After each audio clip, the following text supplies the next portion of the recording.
सभी पत्रकार मित्रों का बहुत स्वागत है और धन्यवाद कि इतने कम शॉर्ट नोटिस पर आप लोग यहाँ पर आए। आज का जो मुद्दा है, जो विषय है, वो पत्रकार को लेकर ही है। किस प्रकार से जो पत्रकार हम आप लोग खबरें करते हैं और खबरें करने के बाद हमें क्या कुछ झेलना पड़ता है, किस प्रकार से कोर्ट कचहरियों के चक्कर झेलने पड़ते हैं। उसके बाद जब मुद्दा हम जीत भी जाते हैं, लेकिन जो हमारा मूल खबर करने का उद्देश्य होता है वो पूरा नहीं हो पाता। उसका एक क्लासिकल एग्जाम्पल मैं आपके सामने आज ये रख रहा हूं कि क्या कुछ किस प्रकार से ये पूरा घटनाक्रम है। दरअसल घटनाक्रम 25 जून 2022 से शुरू हुआ और एक अनिल नेगी हैं कर निरीक्षक पौड़ी में एक खबर चलाई गई थी मेरे द्वारा 25 जून 2022 को, जिसका शीर्षक ये था कि आरटीआई से ये खुलासा कुछ हुआ था और इसमें लिखा था कि जिला पंचायत पौड़ी में कर निरीक्षक कर्मचारी ने 5 साल में 50 लाख की तनख्वाह लेकर मात्र 46,000 रुपये की कर वसूली की है। अब मेरा कहना इसमें यह था कि भाई जो आदमी 70,000 रुपये की तनख्वाह ले रहा है और 5 सालों में मात्र उसने 46,000 रुपये की कर वसूली की, तो इसमें और नीचे पूरी खबर में ये लिखा था कि इस प्रकार के जो कर्मचारी हैं इसकी आर्थिक जिम्मेदारी सरकार क्यों वहन कर रही है। इसके बाद इसमें एक शब्द और लिखा गया था कि इस प्रकार के लापरवाह और निकम्मे अधिकारी को तुरंत बर्खास्त किया जाए। तो इन भाई साहब जो अनिल नेगी हैं, इनको ये बात बड़ी बुरी लगी कि भाई मेरे को निकम्मा और लापरवाह बोला गया। तो उसके बावजूद इन्होंने मेरे ऊपर मानहानि का केस माननीय न्यायालय में किया जिला पौड़ी में। तो उसके बाद हम गए वहाँ पर, हम लोगों ने जमानत वगैरह भी करवाई अपनी वहाँ पर, और उसके बाद हम लोग ये केस जीत गए। जब कोर्ट ने हमसे साक्ष्य मांगे कि आपके पास क्या कुछ साक्ष्य हैं, क्योंकि आरटीआई के माध्यम से सारा खुलासा किया गया था, उसके बाद हम ये केस जीत गए। इसी बीच इसकी जो शिकायत है, मैंने जो पंचायत मंत्री हैं सतपाल महाराज जी, उनसे ये शिकायत की। तो शिकायत करने के बाद इस क्रम में जो इसकी जांच है, जो वहाँ की मुख्य विकास अधिकारी हैं अपूर्वा पांडे, उन्होंने इसकी जांच करी और उन्होंने जांच में ये पाया, मैं आपको जांच पढ़ के भी सुना देता हूँ। उन्होंने जांच में ये पाया कि शिकायतकर्ता के द्वितीय बिंदु पर संतोषजनक वसूली न होने तथा अपने दायित्व का निर्वहन न करने के बाबत इस संबंध में जिला पंचायत पौड़ी द्वारा अनिल नेगी कर निरीक्षक को भवन कर के रूप में 10 वर्षों का विवरण दिया गया। उन्होंने फिर पूरे 10 साल की जांच करवाई, क्योंकि जो मैंने 5 साल का लिखा हुआ था, लेकिन शिकायत में 10 साल का इसमें किया गया था। तो उन्होंने लिखा कि 2013-14 से लेकर 2019-20 तक लक्ष्य के सापेक्ष वसूली शून्य है, यानी कि 2019 तक, 13 से 19 तक उन्होंने कोई भी कर वसूली नहीं करी। उसके बाद 2020-21 और 2022-23 तक वसूली जो की गई वो भी लक्ष्य के सापेक्ष जो है वो शून्य थी। कुल मिला के 10 सालों में इन्हें 2,80,89,230 रुपये का कर वसूलना था। इसके सापेक्ष इन्होंने 15,75,528 रुपये का कर वसूला। वो भी 15 लाख इसलिए वसूले क्योंकि तब तक हमने जो 2022 में खबर की थी, तो उसके बाद ये 15 लाख जो आप देख रहे हैं, ये इस प्रकार उसके बाद एक कर वसूला गया। तो तकरीबन जो वित्तीय घाटा हम कह सकते हैं, ये 2,65,00,000 का इस एक कर निरीक्षक अनिल नेगी द्वारा 2,65,00,000 का वित्तीय घाटा जो है वो सरकार को पहुंचाया गया। इसके साथ जांच में आगे उन्होंने लिखा है कि इस कर निरीक्षक को 7 बार जो जिला पंचायत द्वारा पौड़ी के नोटिस भी दिया गया।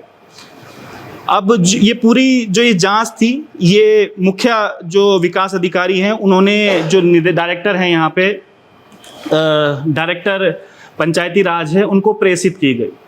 अब हमारा कहना इतना है कि भाई इसमें जो ये 2,65,00,000 रुपए हैं, इसकी वसूली जो ये वित्तीय घाटा सरकार को हुआ है, इससे क्यों नहीं वसूली की जा रही। और अब तक ये कर्मचारी जो कहता है कि मेरे ऊपर मानहानि का दावा इस प्रकार से प्रेषित करता है, तो इससे ही ये 2,65,00,000 की वसूली क्यों नहीं की जा रही है और अभी तक इसको बर्खास्त क्यों नहीं किया गया है। हमारा कहना इतना है।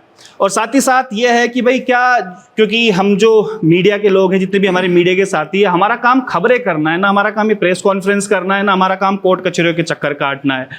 अब हो ये रहा है कि कोई भी मुंह उठाकर पत्रकारों के ऊपर इस प्रकार से फर्जी जो है वो डिफर्मेशन का केस कर देता है, अनाप शनाप कुछ भी कर देता है।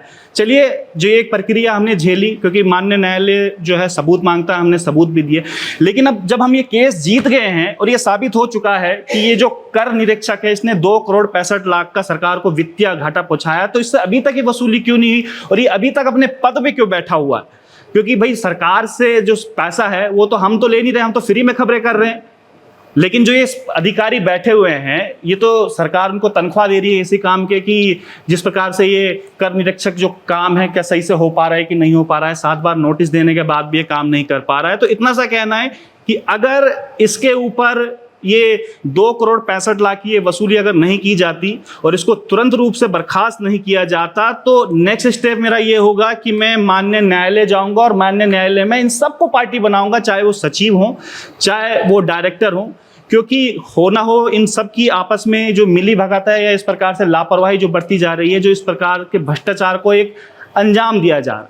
जी यही तो कुछ सवाल हैं आपके। तो विजय भाई, इस पूरे प्रकरण में जब से आप पर डिफॉर्मेशन का केस किया गया, क्योंकि पत्रकार का काम सिर्फ सूचना, बिल्कुल सूचना का प्रदान करना है, सूचना जो है वहाँ तक पहुँचाना है अधिकारी तक।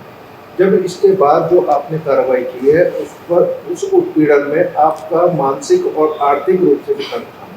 अभी देख लीजिएगा, अगर आप पे जो केस होता है तो पहले तो 2 गवाह पहले स्टार्टिंग में करने पड़ते हैं, फिर 2 गवाह बाद में करने पड़ते हैं, फिर आपको जो मानसिक उत्पीड़न होता है, जो आपका जो वहाँ पे जाने का खर्चा होता है, इसके साथ साथ जो आपके समय की जो हानि होती है, तो ये सब चीज़ें होता है। और खाली इसमें पैसों की बात भी नहीं है, मानसिक उत्पीड़न एक अलग होता है कि भाई देखिए पत्रकार पर केस हो गया है, तो इस प्रकार का है। और करीबन ये 2022 से केस चला है, 2 सालों में अब जाके केस निपटा है पूरा।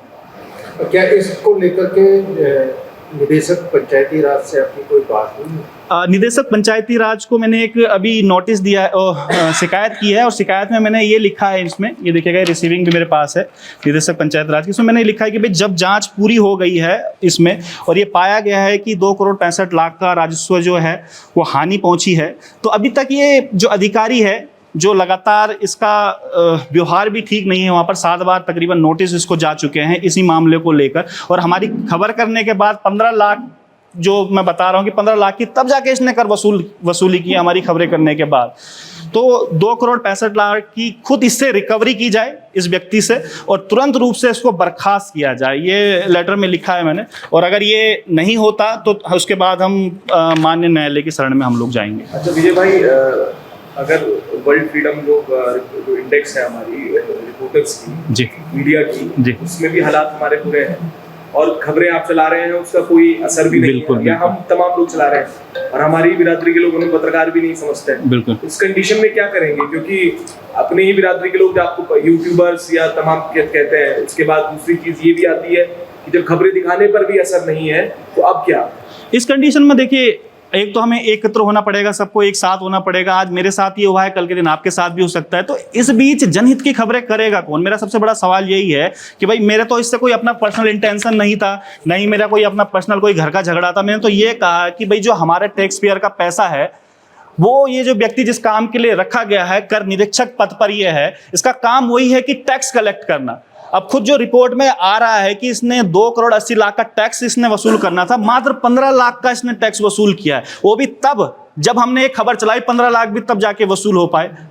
तो इस बीच तो ये सरकार को सोचना चाहिए और जो इनके पदाधिकारी जो अधिकारी बैठा रखे हैं उनको सोचना चाहिए कि भाई सरकार से पैसा तो वो लोग ले रहे हैं।